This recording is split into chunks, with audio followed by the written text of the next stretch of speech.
సర్వశక్తుడైన యేసుక్రీస్తు ప్రశస్త నామములో మీకందరికీ శుభాభివందనాలు తెలియపరుస్తున్నాను. ప్రతి దినము కూడా ఒక వాగ్దానం ద్వారా దేవుని యొక్క సన్నిధిని మనం అనుభవిస్తున్నాం. దేవుడు కాపుదల, భద్రత, స్వస్థత, విడుదల, రక్షణతో మనల్ని అలంకరింపచేస్తున్నాడు. అందుని బట్టి దేవుని నామానికి మహిమ.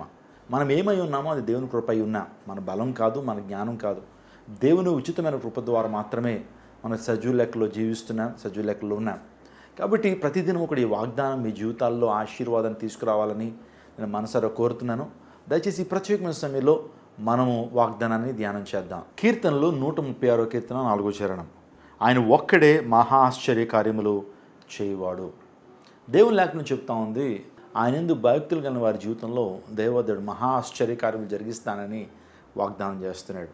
అబ్రహాము జీవితాన్ని ఆలోచన చేస్తే అబ్రహాము దేవుని యందు భయభక్తులు కలిగినటువంటి వాడు. అందును బట్టి అబ్రహాము జీవితంలో అనేక గొప్ప కార్యాలు ప్రభు జరిగించారు. ఆయన ఆశ్చర్యకరుడు. యెషయా కూడా 9వ కూడా ఆయన చెప్పిన మాట అదే. ఆయన ఆశ్చర్యకరుడు అని పిలువబడతాడు. అవును, యేసుక్రీస్తు ప్రభువారు అద్భుతాలు చేసేటువంటి వాడు. ఆయన సమస్తం మీద అధికారం కలిగినటువంటి వాడు. ఆయన శూన్యం నుంచి సమస్తాన్ని కలుగు చేసినటువంటి దేవుడు. తల్లి గర్భంలో పిండముగా ఉన్నప్పుడే ఆ పిండానికి రూపకల్పన చేసినటువంటి వాడు మన దేవుడు యేసుక్రీస్తు ప్రభువారు. ఆయన ఆశ్చర్య కార్యములు జరిగించేటువంటి వాడు.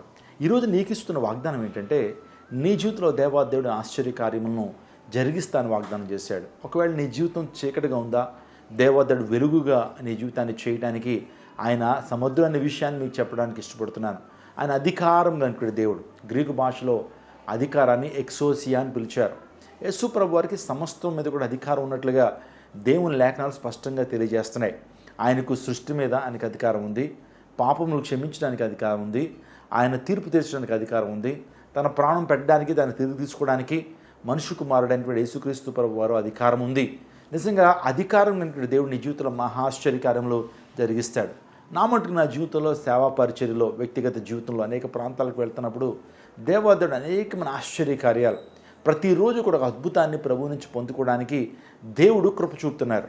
మీ జీవితాల్లో కూడా ప్రభు యందు విశ్వాసం ఉంచినట్లయితే, దేవుని యందు భక్తులు కలిగి జీవించినట్లయితే, మీరు దేవుని మాటకు విధేయత చూపించినట్లయితే, ఆయన ఆజ్ఞల ప్రకారం నడిచినట్లయితే, దేవుడు మీ జీవితంలో ప్రతి దినం ఒక అద్భుతాన్ని జరిగిస్తూ మిమ్మల్ని ఆనందంతో దేవుడు నింపడానికి ఆయన ఇష్టపడుచున్నారు.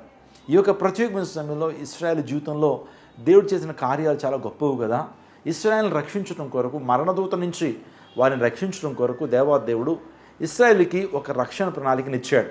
ఆ రక్షణ ప్రణాళిక ఏంటో తెలుసా? ఒక మగ నిర్దోషమైన గొర్రెపిల్లను వధించి ఆ గొర్రెపిల్ల రక్తాన్ని వారి గడప కొమ్ములకు పూయమని చెప్పాడు. ఒక రక్షణ ప్రణాళికను దేవుడు వారి కోసం ఏర్పాటు చేశారు. నిజంగా వారు విన్నారు. అదే రీతిగా వారు మగ నిర్దోషమైన గొర్రెపిల్లను వధించి గడప కొమ్ములకు దాని రక్తాన్ని పూసినప్పుడు మరణదూత వారి నుంచి వెళ్ళినట్లుగా, మరణదూత వారిని దాటిపోయినట్లుగా నిర్గమాకాండలో మనం చూస్తుంటాం. దాన్నే పస్కా పండుగ అన్నారు.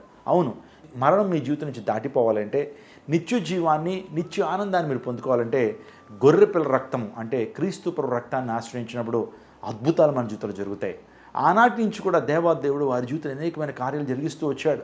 పగలు మేఘస్తంభాన్ని వేసి, రాత్రి అగ్నిస్తంభాన్ని వేసి ఇస్రాయేలు నడిపించాడు. ఈరోజు నీ జీవితంలో కూడా ప్రభు కార్యం చేస్తాడు. పగటి వేళ మేఘస్తంభం, రాత్రి వేళ అగ్నిస్తంభంగా దేవాదేవుని పట్ల ఉండి వెలుగుగా ఆయన అద్భుత కార్యాలు నీ జీవితంలో జరిగించడానికి ఆయన ఇష్టపడుతున్నారు. ఈ వాగ్దానం మీ జీవితంలో దేవుడు నెరవేర్చి స్థిరపరచాలని మనసారా కోరుకుంటున్నాను. ఈ రోజు నుంచి అద్భుతాన్ని మీరు చూడబోతున్నారు. ఈ రోజు నుంచి మీ కుటుంబ జీవితం అద్భుతాన్ని మీరు చూడబోతున్నారు. మీ యొక్క పిల్లల జీవితం అద్భుతాన్ని మీరు చూడబోతున్నారు. విశ్వసించండి. ఈ వాగ్దానాన్ని ప్రభువుని ఎత్తిపట్టి ప్రార్థనలో ఈ యొక్క వాగ్దానాన్ని క్లెయిమ్ చేయండి. అద్భుతాలు మీరు సొంతం చేసుకుంటారు. దేవుడు మిమ్మల్ని దీవించి ఆశీర్వదించునుగాక. ఆమేన్. అందరికీ శుభవార్త. ప్రతి ఆదివారం 10,000 మంది ఒక చోట చేరి దేవుణ్ణి ఆరాధిస్తున్న జీవం గల దేవుని సంఘం. స్వస్థత, విడుదల, అభిషేకం పొందాలనుకుంటున్నారా? దురాత్మ శక్తుల నుంచి విడుదల కావాలా? ఆర్థిక ఇబ్బందుల నుంచి విడుదల కావాలా? సంతానలేమితో బాధపడుతున్నారా? కుటుంబ సంక్షేమం కొరకు ప్రత్యేక ప్రార్థనలు కోరుకుంటున్నారా?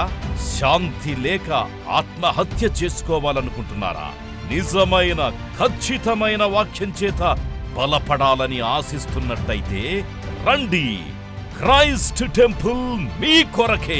ప్రతి ఆదివారం 4 ఆరాధనలు జరుగుతున్నాయి. మొదటి ఆరాధన ఉదయం 6 గంటలకు, రెండవ ఆరాధన ఉదయం 8 గంటలకు, మూడవ ఆరాధన ఉదయం 10 గంటలకు, నాల్గవ ఆరాధన సాయంత్రం 6:30 జరుగును. స్థలం Christ temple, Mary Stella indoor stadium, Pantakaluva road, NTR circle, Vijayawada. ముఖ్య ప్రసంగికులు ప్రపంచవ్యాప్తంగా వాక్యమునందించి కోట్లాది మందికి దీవెనకరముగా ఉన్న మన దైవజనులు రెవరెండ్ డాక్టర్ పాల్ ఇమాన్యుయల్ గారు మరియు నిస్సీ పాల్ గారు శక్తివంతమైన సందేశాలను అందించి ప్రతి ఒక్కరి కొరకు ప్రత్యేక ప్రార్థనలు చేయుదురు. హృదయాలను హత్తుకునే అద్భుతమైన స్తుతి ఆరాధన సాక్ష్యాలు, ప్రతి విశ్వాసిపై ప్రత్యేక శ్రద్ధ, గృహ దర్శనాలు, ఇంకా మరెన్నో. ప్రతి ఆరాధనలో వేల మంది ప్రజలు పాల్గొంటూ ఆత్మీయముగా బలపడుచున్నారు. పాటలు, ఆరాధన, వర్తమానముల ద్వారా దేవుని ఆత్మీయ కార్యములు అనేకులు పొందుకుంటున్నారు. విజయవాడ చుట్టుపక్కల ప్రాంతాల నుంచే కాక వందల కిలోమీటర్ల దూరం నుంచి ప్రజలు వచ్చి ఆత్మీయ మేలులు పొందుచున్నారు. ప్రతి ఆదివారం హోలీ కమ్యూనియన్ సర్వీస్. దూర ప్రాంతము నుండి వచ్చు వారికి ప్రేమ విందు కలదు. కుటుంబాలతో రండి. దేవుడిచ్చే గొప్ప రక్షణ, స్వస్థత, అభిషేకాన్ని పొందుకొనండి. రండి, మీ దుఃఖము నాట్యముగా మార్చబడును. మరిన్ని వివరాలకు సంప్రదించండి 88 6276 777.